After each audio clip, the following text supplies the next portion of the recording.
우리 요한복음 묵상하고 있습니다. 오병이어 사건은 우리가 너무 잘 아는 사건이지만 오병이어에 이어진 예수님의 이야기들은 우리가 잘 몰랐습니다. 그리고 그 이야기를 보니까 모든 사람이 마음에 뭐랄까요, 낙심이 되거나 아니면 화가 나거나 해서 떠나가 버리는 그런 말이었습니다. 여러분, 정말 예수의 말씀을 제대로 들었다고 하면 어쩌면 한국 교회의 10분의 1이 아니라 100분의 1밖에 안 남았을 수도 있습니다.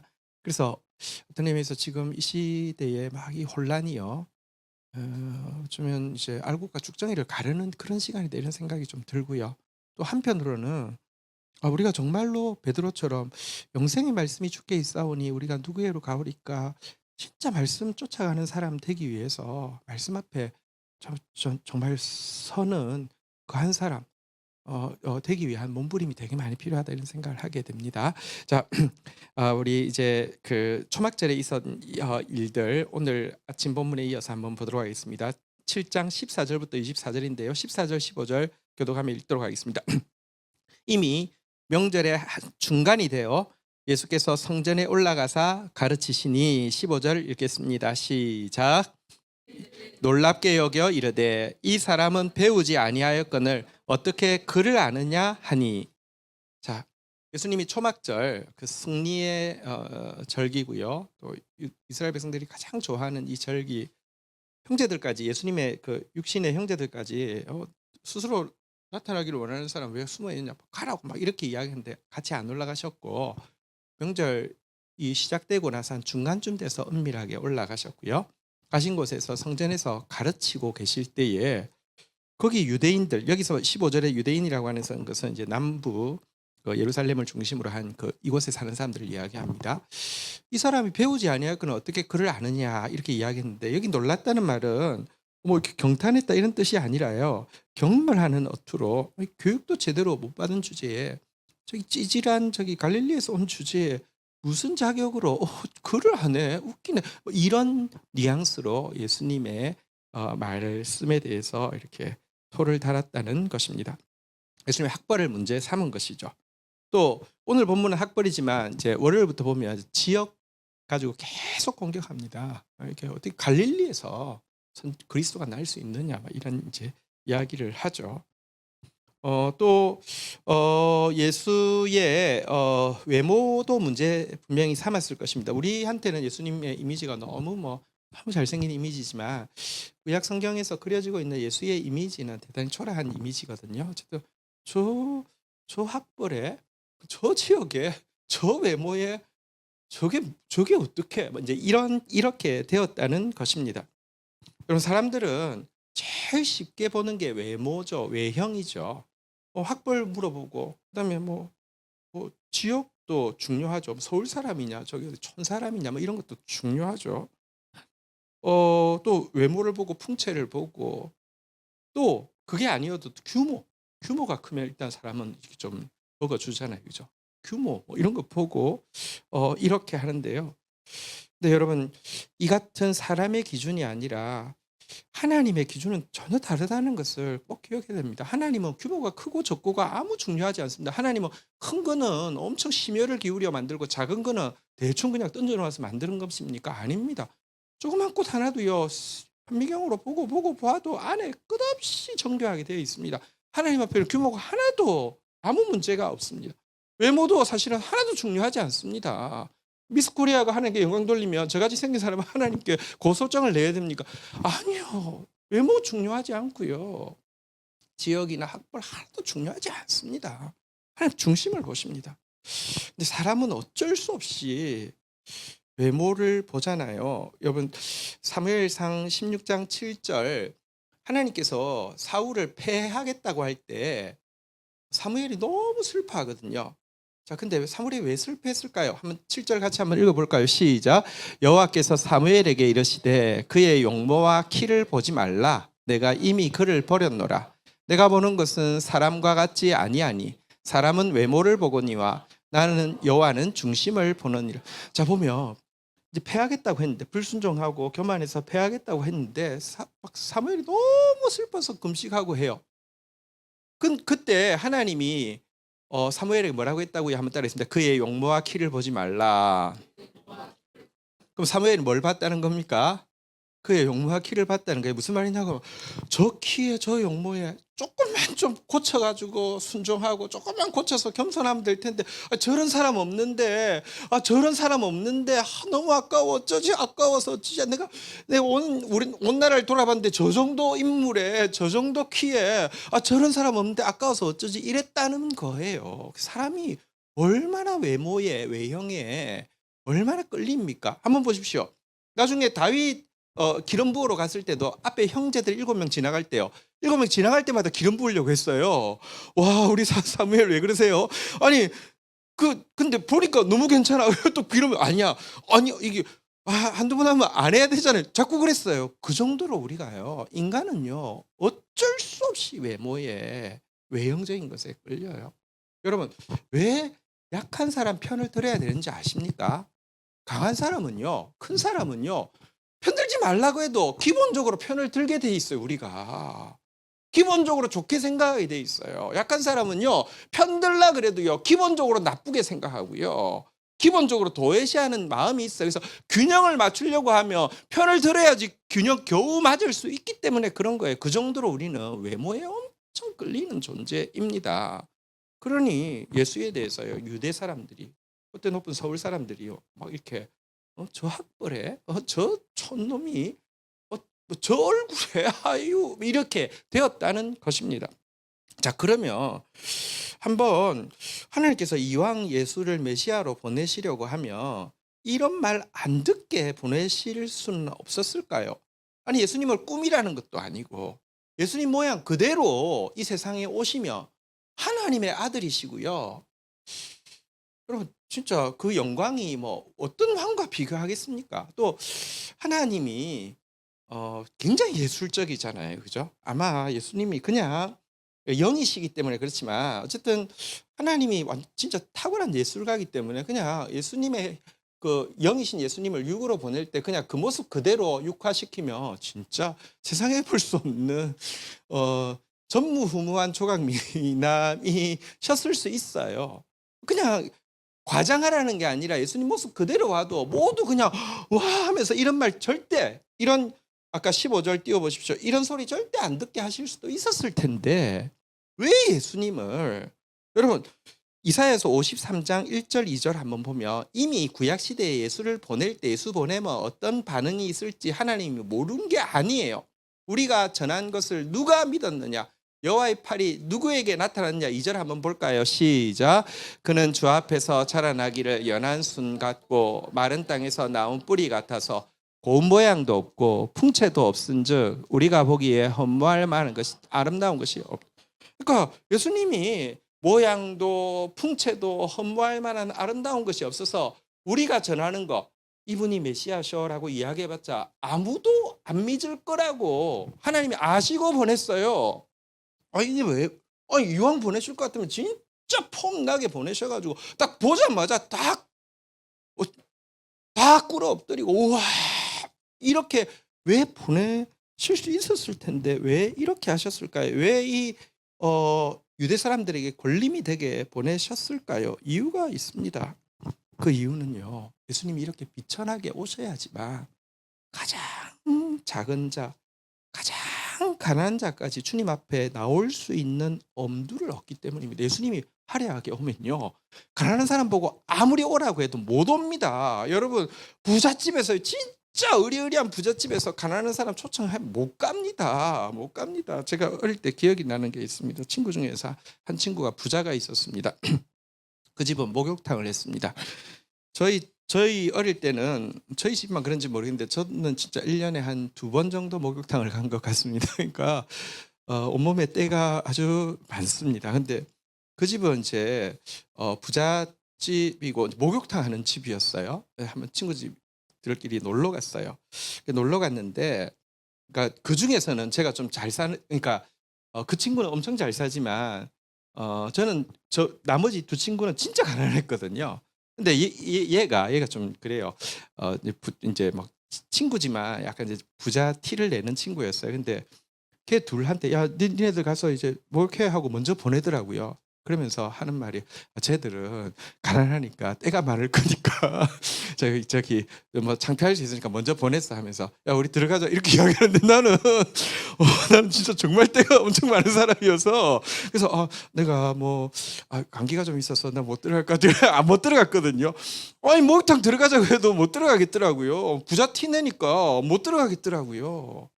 가난한 사람은요 예수님이요 그냥 조금만 그냥 뭐 세상 왕하고 예수님 비교할 수 없지만 세상 왕으로 와도 못 간다니까요. 주님은 죄인을 구원하기 위해서 왔고 가난한 자를 구원하기 위해서 왔기 때문에 가장 낮은 모습으로 오신 것이고요. 또 한 가지는 모든 사람까지 다 구원하기 위해서 제일 바텀 라인으로 오신 것도 있지만 또 한 가지는 겸손한 한 자만 구원하기 위해서 이렇게 오셨습니다. 왜냐고 하면 교만한 저 구원해 주면 안 돼요. 아니요. 교만과 천국은 절대 병립할 수 없는 것입니다. 교만한 자는 천국 갖다 놔도 지옥 갑니다. 이거는 교만한 자를 구원할 수 있는 방법은 절대 없습니다.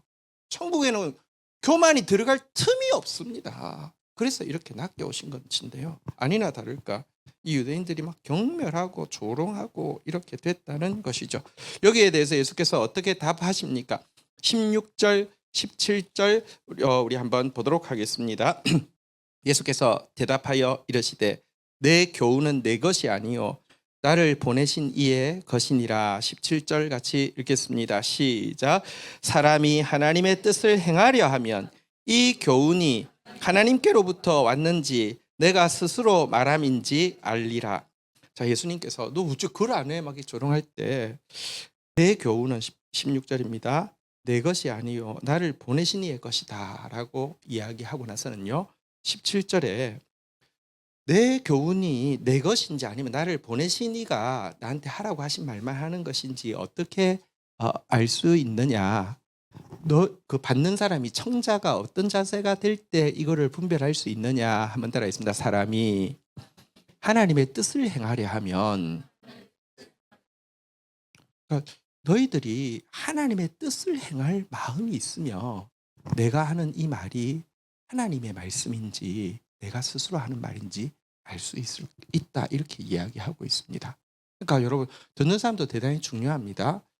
하나님의 뜻을 행할 마음이 있는 사람은요 예수님 말씀 들으면 누구든지 이것은 하나님의 말씀이야 이렇게 반응하게 되는데 마음속에 하나님의 뜻을 행할 마음이 하나도 없는데 말 잘하네 재밌네 하다가 저 하나님께로 와서 그럴 수 없다는 것입니다.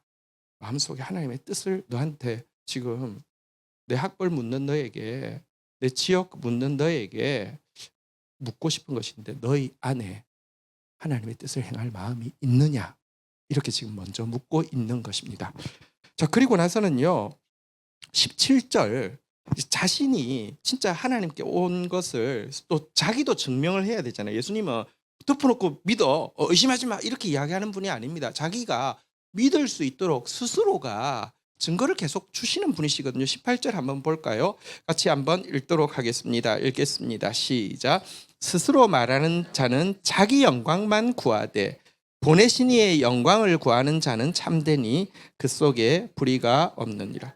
그리고 내가 정말 하나님의 말씀만을 전하는지 내가 증명해 줄게 라고 이야기하면서 내가 자기 영광을 구하는지 자기 이익을 구하는지 보내신 이의 영광 보내신 이의 이익만을 구하는지를 보라라고 이야기하면서 정말 자기 영광을 구하는 자는 이건 하나님께로부터 보내는 자가 아니지만 보내신 이의 영광만을 구하는 자는 이 사람 참으로 하나님의 사람이다. 그리고 보내신 이의 영광만을 구한다는 것은요 여러분 불의가 없다라고 했는데요.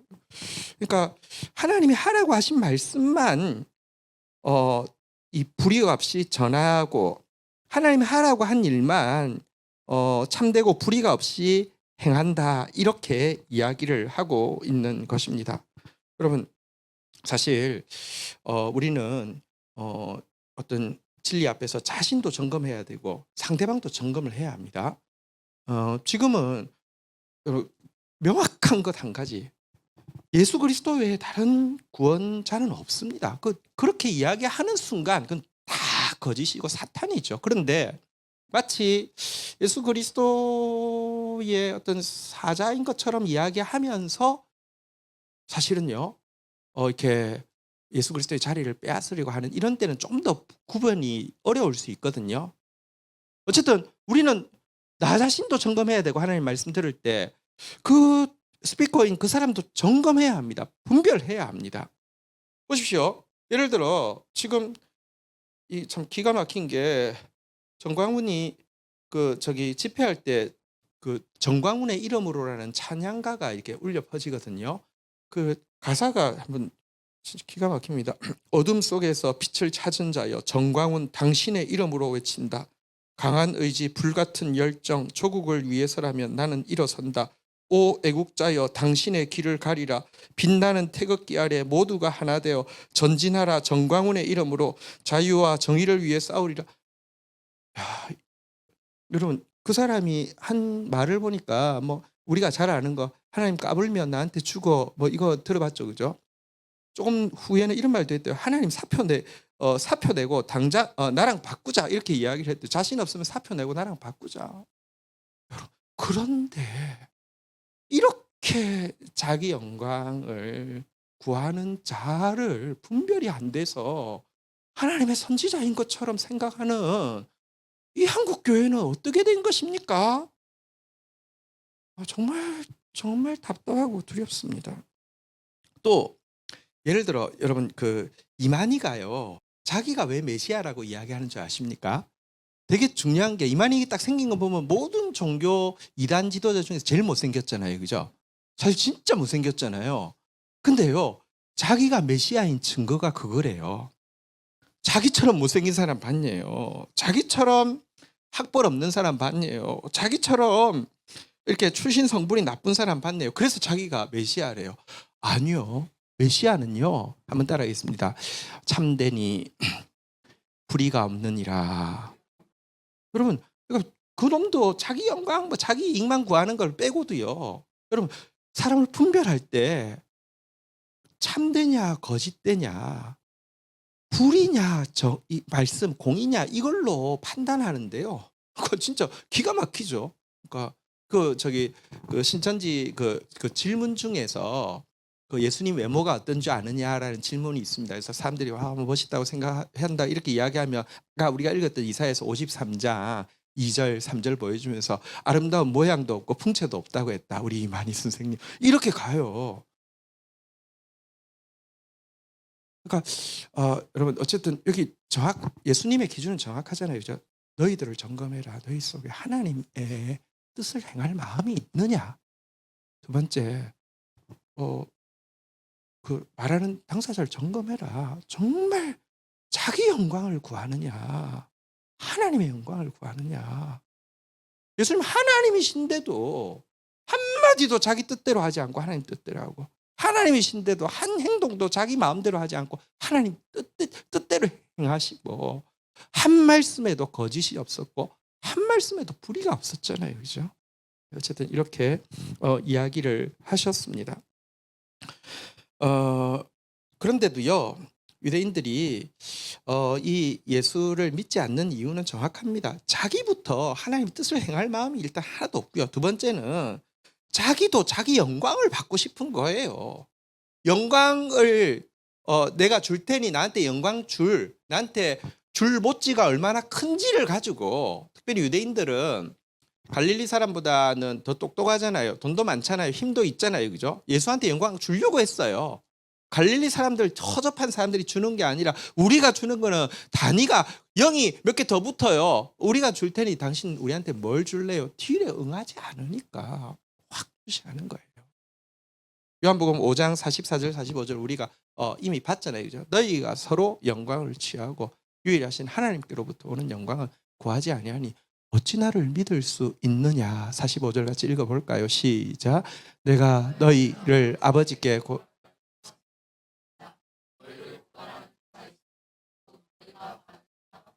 예. 이 부분은 뒤에서 좀 보도록 하겠습니다. 어쨌든 우리 이 예수님의 말씀 앞에서 먼저 내 속에 하나님의 뜻을 정말 행하려고 하는 진심이 있는지 살펴보십시오. 그러니까 사람들한테 얼마나 잘 보일까를 생각하며, 아니면 어떻게 하면 내 이름을 낼까를 생각하며, 어떻게 하면 사람들이 날 알아줄까를 생각하며 예수님 말씀은 점점 더 안 들릴 겁니다. 하나님 뜻을 행하려고 하면 점점 들릴 거예요. 그리고 정말 하나님의 께 영광 돌리기 위해서 자기 영광을 내려놓아야지만, 자기 영광을 구하지 않는 예수님의 말씀이 들리지, 자기 영광, 자기 이익을 계속 끼고 예수님 말씀 들으면 유대인들처럼 예수님 배척할 수밖에 없다는 거 먼저 기억해야 할 것입니다. 자, 19절로 넘어가서 이제 모세 이야기 좀 보도록 하겠습니다. 19절부터 21절까지 교독할게요. 모세가 너희에게 율법을 주지 아니하였느냐? 너희 중에 율법을 지키는 자가 없도다. 너희가 어찌하여 나를 죽이려 하느냐. 20절 읽겠습니다. 시작. 무리가 대답하되 당신은 귀신 들렸도다. 누가 당신을 죽이려 하나이까. 21절 같이 읽겠습니다. 시작. 예수께서 대답하여 이르시되 내가 한 가지 일을 행하매 너희가 다 이로 말미암아 이상히 여기는 도다.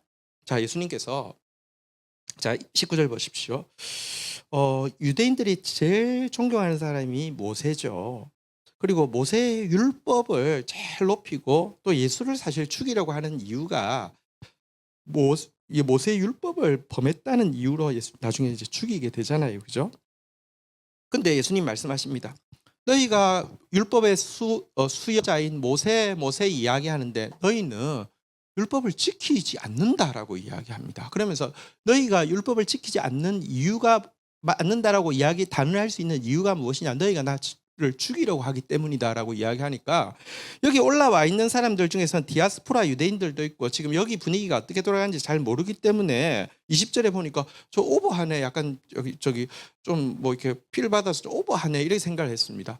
귀신 들렸구나, 누가 당신 죽이려 해요, 뭐 이렇게 이야기를 합니다. 근데 여러분, 와 있는 사람들도 사실은요 전부 다 뭔가 이건 이상한데라고 생각하는 게 있었어요. 21절에 보니까요 예수님께서 대답하되 내가 한 가지 일을 행하매 너희가 다 이로 말미암아 이상하게 여기는도다. 이게 무슨 일이냐고 하면 좀 설명이 필요한데요.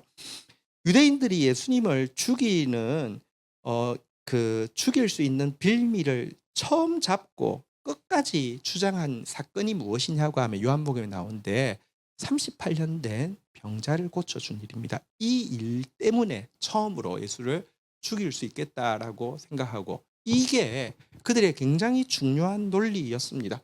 예수가 메시아라고? 메시아가 어떻게 율법을 어겨? 무슨 율법을 어겼는데? 안식일에 38년 된 황자가 앉아있던 이 돗자리를 이거 집어 들게 했으니 율법을 범한 거야. 아니, 메시아가, 율법을 범하게 하는 메시아가 어떻게 메시아가 돼? 이 이야기를 안 들은 사람이 없고요. 그걸 들을 때 유대인들도, 심지어 여기 그때 올라왔던 디아스포라도, 유대인들이 그렇게까지 예수를 지금 죽이려 하는지는 모를 수 있지만 이 사건에 대해서는요, 이 논리에 대해서는 전부 다 그래, 그건 좀 이상하네, 왜 그랬을까? 이런 정도의 스탠스였다는 것입니다. 그건 좀 잘못했네, 혹은 좀 더 나가면 그건 빼박이네, 모세율법 범했네, 이렇게 되었다는 것입니다. 자, 그런데 여러분, 이 사건에 대해서 예수님이 이런 그들의 판단에 대해서 무엇이라고 이야기하는지 22절부터 한번 좀 보도록 하겠습니다. 22절, 23절 교독하겠습니다. 모세가 너희에게 할례를 행하였으니 그러나 할례는 모세에게서 난 것이 아니요 조상에게서 난 것이니라. 그러므로 너희가 안식일에도 사람에게 할례를 행하느니라. 23절 한번 읽도록 하겠습니다. 시작. 모세의 율법을 범하지 아니하려고 사람이 안식일에도 할례 받는 일이 있거든 내가 안식일에 사람의 전신을 건전하게 한 것으로 너희가 내게 노여워하느냐. 자, 그러면서 예수님이 이렇게 물어봅니다. 22절에 모세가 할례를 행했기 때문에 너희는 안식일에도 할례 행하고 있지 않느냐, 이렇게 물어봤습니다. 안식일이 돼도 할례를 행합니다. 한번 보십시오. 할례는 도구를 써야 돼요, 안 써야 돼요? 써야 돼요. 돌칼 같은 걸 써야지 할례를 할 수 있잖아요. 그죠? 도구를 쓰면은 안식일을 범한 겁니다. 돗자리 그냥 걸어간 거는 범한 게 아니에요. 돗자리를 든 것 때문에 이건 빼박이 된 거예요. 안식일에 정확하게 이야기하면 지나가다가 곡식을 먹으면 여러분 이게 노동입니까? 노동이 아닙니까? 노동이 아닙니다. 근데 도구를 써서 뭐 돌칼 같은 걸 해 가지고 하면 노동이 됩니다. 예수님 제자들이 이거 지나가다가 안식일에 지나가다가 곡식 이렇게 먹은 것에 대해서 막 이렇게 비방하니까 예수님이 율법 가지고 이야기하셨죠. 다윗이 안식일에 진설병 먹었는데 아무 문제 안 됐다. 도구 쓰느냐 안 쓰느냐가 그렇게 중요한 겁니다. 그러니까 율법에 보면. 근데 그 돌칼을 썼으면 도구를 쓴 거잖아요. 그죠? 근데 왜 문제가 안 됩니까? 율법에 할례를 행하라는 게 있기 때문에 그 율법을 지키기 위해서 돌칼을 썼기 때문에 문제가 없다는 논리를 그들이 가지고 있잖아요. 그죠? 근데 율법에 할례를 행하라는 말이 있는데 할례 행하라는 것 자체는 사실은 이제 마음의 포피를 배라는 것이죠. 겸손하라는 뜻이죠. 근데 율법 전체의 가르침을 한 가지 표현으로 하면 무엇입니까? 한번 따라하겠습니다. 하나님 사랑, 이웃 사랑. 예수 그리스도께서 38년 동안 여러분 걷지 못하는 사람을 낫게 함으로 말미암아 창조주 그를 만드셨는데 죄악으로 말미암아 이렇게 망가진 그 인생이 회복되어질 때 하나님은 얼마나 기쁘시고 그 영혼은 또 얼마나 행복할까요? 하나님 사랑과 이웃 사랑이라는 율법의 정신을 구현했는데 그것 가지고 너희가 계속 심지어 모르는 사람들도 그건 빼박이네. 아유, 그건 좀 경솔했네. 그건 잘못했네. 왜 그랬을까? 이상하네. 전부 그러고 있었다는 것입니다. 이게 말이 되냐고요. 율법을 행한 그것 가지고 그거 잘못하면 걸려서 죽을 수도 있겠는데 이렇게 이야기를 하고 있다는 것입니다. 23절 한번 보십시오. 그렇게 되어 있지 않습니까? 모세의 율법을 범하지 아니하려고 사람이 안식일에도 할례를 받는 일이 있거든. 내가 안식일에 사람의 전신을 건전하게 한 것으로 너희가 내게 노여워하느냐 이렇게 이야기하면서요. 마지막으로 24절 마치도록 하겠습니다. 읽겠습니다. 시작. 외모로 판단하지 말고 공의로 판단하라 하시니라. 그러니까 여러분 외모로 판단하지 말고 공의롭게 판단하라고 그들에게 이야기하십니다. 외형적인 거 가지고 뭐 학벌 가지고 뭐 지역 가지고 뭐 외모 가지고 뭐 규모 가지고 막 판단하고 있고 또 성경 구절도 너무 표피적으로 이런 거예요. 돗자리 이게 문제 있네. 이거 뭐 빼박이네. 이게 아니라 공일 말씀의 정신이 무엇인지 말씀이 뭘 이야기했는지 보라는 것입니다. 여러분 보십시오. 우리가 한번 따라하겠습니다. 공의롭게 판단하라. 여러분 공의롭게 판단하라. 다시 말하면 공의를 여러분들 하나님의 공의가 말씀이잖아요. 하나님의 말씀을 계속 배워야 합니다. 지난 주일도 이야기했지만 가장 높은 단계를 뭐라고 부른다고요? 학생이라고 부른다고 했죠. 학생이 돼야 되면 자꾸 배워야 합니다. 우리가 배우려고 하면 겸손이 없이는 못 배웁니다. 언제부터 배움이 그치는 줄 아십니까? 나 뗐어 하면 절대 안 배웁니다. 남의 말 안 듣습니다. 겸손해서 배워야지만 공의로 판단할 수가 있습니다. 근데 겸손해서 배우기를 그치게 되면요. 외모로 판단하는 것은요. 쉬운 길인데다가 많은 사람이 걷는 길입니다. 그렇잖아요. 그죠? 외모로 판단하는 건 공부 안 해도 돼요. 학습 안 해도 돼요. 본능으로 돼요. 외모로 판단하는 건. 게다가 외모로 판단하는 건 대부분의 사람들이 외모로 판단해요. 지금 여기 올라와 있는 유대인들도 지금 디아스포라까지도 예수님의 이 말씀 너희가 다 이상하게 생각한다. 다 이상하게 생각했다고요. 왜? 외형적인 구절 가지고 보니까 그거 잘못했네. 이렇게 된다는 거예요. 그러니까 우리가 정말 하나님의 말씀을 제대로 모르면요. 점점 더 외형적인 거 가지고 판단합니다. 잘못했네. 그리고 모든 사람이 걸어가는 외형적인 걸 높이고 외형적인 거 막 찬양하고 외형적인 거 갖추고 싶은 길로 가게 되어 있다는 것입니다. 지금 이제 한국 사회뿐 아니라 온 세계가 너무 소란스러운 상황 가운데서 정말 여러분 이 시대에 예수님 오시면 예수님 죽이는 일을 어느 종교가 가장 앞장설까? 진짜 기독교가 가장 앞장설 수밖에 없는 상황 가운데 있습니다. 미국에 지금 이제 비극적인 일이 일어났죠. 블랙호크가 어떻게 됐길래 여객기를 이렇게 충돌해 가지고 다 떨어져서 죽을까요? 근데 트럼프가 바로 바이든 탓이라고 하면서 바이든 정부 때 뭐 장애인들 이런 사람들 이런 이렇게 채용하고 해서 이 지경이 됐다는 거예요. 이게 여러분 이런 식으로 가다 보면 나중에 나치처럼 모든 장애인 다 죽이고 모든 가난한 사람 저기 불법 뭐 이주민들 다 죽이고 뭐 근데요. 미국 기독교에서 트럼프를 고레스라고 생각하거든요. 하나님의 영광을 드러낼 자. 왜?